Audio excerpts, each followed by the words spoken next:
अस्सलाम वालेकुम। Islamabad high court इस वक्त बहुत ज़्यादा नाराज़ है, ना सिर्फ ये कि इंतज़ामिया से, हुकूमत से, बल्कि उनका ज़्यादा गुस्सा नज़र आ रहा है पाकिस्तान की एजेंसीज पे और पाकिस्तान की अफवाज पे।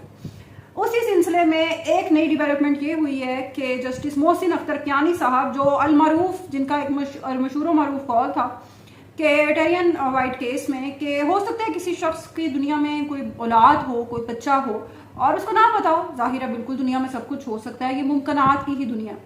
बहरहाल मोहसिन अख्तर कियानी साहब बहुत ज़्यादा गुस्से में हैं और इस वक्त उन्होंने सवाए आर्मी चीफ के सबको अपनी अदालत में तलब करने का अंदिया दे दिया है। उन्होंने ये बात अहमद फरहाद के लापता होने के केस के सिलसिले में कही। उन्होंने फरमाया कि अगली हेयरिंग में सेक्रेटरी टू डिफेंस और सेक्रेटरी दाखिला पेश हों और अगर वो ये मसला हल नहीं कर सकते तो उसके बाद वजीर पेश हों, वजीर दाखिला और वजीर दफा पेश हों। अगर वो भी मसला हल नहीं कर सकते तो उसके बाद DGISI को बुलाया जाएगा, DGMI को बुलाया जाएगा और उसके बाद वजीर आजम और काबीना को बुलाया जाएगा। लेकिन मेरा ये सवाल है कि DGISI या DGMI के बाद नंबर तो आर्मी चीफ का आना चाहिए। चीफ ऑफ आर्मी स्टाफ को क्यों नहीं बुलाना? क्या जजेस को अदालत में सियासतदानों को बुलाने का कोई खास शौक है? ये शौक एक और जस्टिस, बल्कि चीफ जस्टिस अपने ज़माने के फिरौन इफ्तिखार चौधरी को भी था। मीडिया पर अपने खबरें और टिकर्स देखने का इतना जुनून था कि बयान दे के, अदालत में बयानबाजी करते थे ना, तो बयान दे के उसके बाद चेंबर में जाकर देखते थे कि मेरे कौन कौन से टिकर्स चल रहे हैं। उनके मीडिया मैनेजर्स ने, उनके कई मीडिया मैनेजर्स हैं जिस तरह के आजकल हर चीफ जस्टिस के होते हैं, उमर अता बंदयाल साहब के भी थे, मौजूदा चीफ जस्टिस के भी हर जज के होते हैं। बहरहाल तो उनके मीडिया मैनेजर्स उस वक्त के, उन्होंने बाकायदा वो सारे टिकर्स बना के दिए होते थे। मीडिया का और खबरों में इन रहने का ये जुनून उनको सियासत में उलझाता चला गया और आखिरकार ये जुनून एक ऐसी स्टेज पर पहुंचा जब उन्होंने उस वक्त के वजीर आजम को नाअहल किया, यूसुफ रजा गिलानी को। और यूसुफ रजा गिलानी की अब जो सीट उन्होंने खाली छोड़ी थी उस पे उनके ही एक साहबजादे अली कासिम गिलानी एक भारी लीड से असम्बली में पहुंच चुके हैं। उनके इस वक्त 4 बेटे मुख्तलिफ असम्बलीज में मौजूद हैं। एक बेटा पंजाब असम्बली में और बाकी नेशनल असम्बली का रुकन है। खुद भी वो चेयरमैन सेनेट हैं और सेनेट का जाहिर है हिस्सा भी हैं। तो सवाल ये पैदा होता है कि पाकिस्तान के जजेस ऐसे फैसले क्यों करते हैं जिन्हें अवाम कबूल नहीं करती। ये कल भी होता रहा, ये आज भी हो रहा है। जब अवाम किसी शख्स को अपने वजीर आजम के तौर पर कबूल नहीं करती, जब अवाम किसी सियासतदान को मकबूल सियासतदान के तौर पर कबूल नहीं करती, तो क्यों उन्हीं रिजेक्टेड लोगों को बार बार मुसल्लत किया जाता? ये जो सरकारी अफसरान हैं, इनका पाकिस्तान की अवाम की किस्मत के फैसले करने का जुनून कब खत्म होगा? ये अफसरान कहीं भी हो सकते हैं, ये जुडिशरी में भी होते हैं, ये अफवाज पाकिस्तान में भी होते हैं। जस्टिस मोहसिन कियानी जो काम कर रहे हैं आजकल, ये बगैर किसी प्लानिंग के नहीं है। एक तरीके से 1 बाय 1 ये सब चीज़ें सामने आ रही हैं और उनके पीछे ऑब्वियसली वकला के बड़े बड़े नाम हैं, बड़े बड़े ताकतवर गिरोह हैं जो किसी से भी टक्कर लेने की सलाहियत और ताकत रखते हैं। तो अवाम का जाहिर है इस किस्म की लड़ाई में अवाम का फ़ायदा ही है। अब देखें ना, अहमद फरहाद का केस, उसको कितनी मीडिया कवरेज मिल रही है। सिर्फ हुब्बे अली में नहीं, बुग़्ज़ माविया में किस कदर उसके केस का भला होता जा।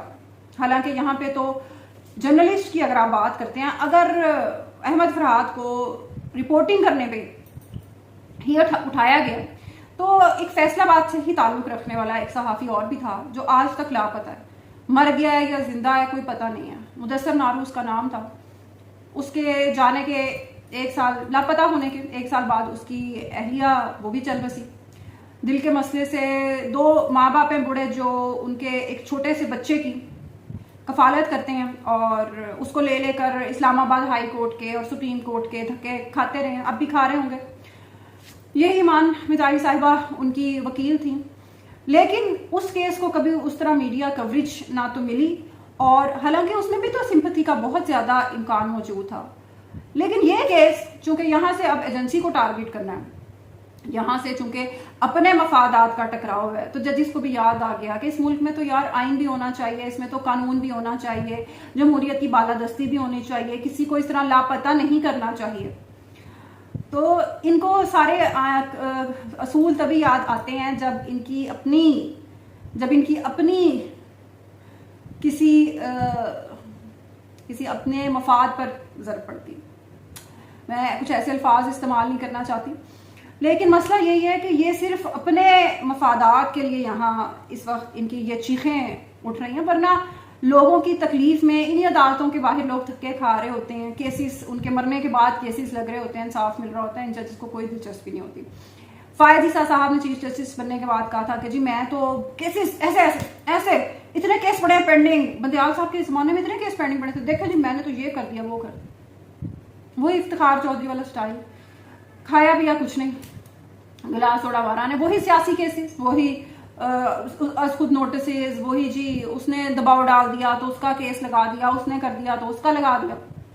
कभी मंसूर अली शाह को खुश कर रहे हैं, कभी अतर मिनुल्लाह को चुप करा रहे हैं, कभी कुछ अपने ही मसले, अपने ही प्रॉब्लम्स, इनके अपने ही मसले खत्म नहीं होते। बहरहाल आगे चलते हैं, और इमरान खान साहब के हवाले से हमने पिछले व्लॉग में भी बात की थी, और अगले डेवलपमेंट उनके केस के हवाले से, ये केस पहले भी लगाया गया था टेरियन वाइट का केस, लेकिन इसमें अभी जो पीटीआई की ऑफिशियल टीम है वो ये कोशिश कर रही है कि इसको हम टेक्निकली इसको शुरू ही ना यानी प्रोसीडिंग को किया जाए।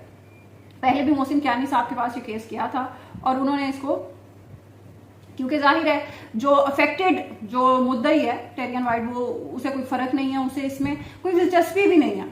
इमरान खान साहब के दोनों साहबजादों के साथ वो जमाइमा गोल्डस्मिथ उनके साथ रहती हैं, अपनी जो उनकी स्टेप मदर बनती हैं, और उनको कोई उसमें दिलचस्पी नहीं है कि उनको पाकिस्तान में इमरान खान कोई आइडेंटिटी दे रहा है कि नहीं। तो ऑब्वियसली ये केस सिर्फ एक नून लीग की तरफ से या एस्टेब्लिशमेंट की तरफ से आप कह लें कि एक इट्स अ फ्यूटाइल अटेम्प्ट, एक लाहासिल किस्म की कोशिश है कि थोड़ा सा और इमरान खान को शायद इसमें हम गंदा कर सकें। तो लेकिन ये ऐसा कुछ भी नहीं है। इमरान खान पर आप ऑडियोज लेकर आए, आप पता नहीं क्या कुछ ऐसी चीजें हैं जो पाकिस्तान की तारीख में लोगों ने पहले कभी नहीं देखी। नवाज शरीफ के हवाले से मुझे नहीं याद कि कोई इतनी लंबी चौड़ी उसकी सेक्सुअल लाइफ के हवाले से कोई कैंपेन की गई हो, लेकिन लोगों को फर्क नहीं पड़ता। तो कुछ और आपको सोचना पड़ेगा। प्रॉब्लम यहाँ पे पता क्या हुआ है? प्रॉब्लम ये हुआ है कि जब एक मकबूल तरीन सियासी क़यादत को आप मंजरनामे से गायब करते हैं ना, तो आपको उसका मुतबादिल देना पड़ता है।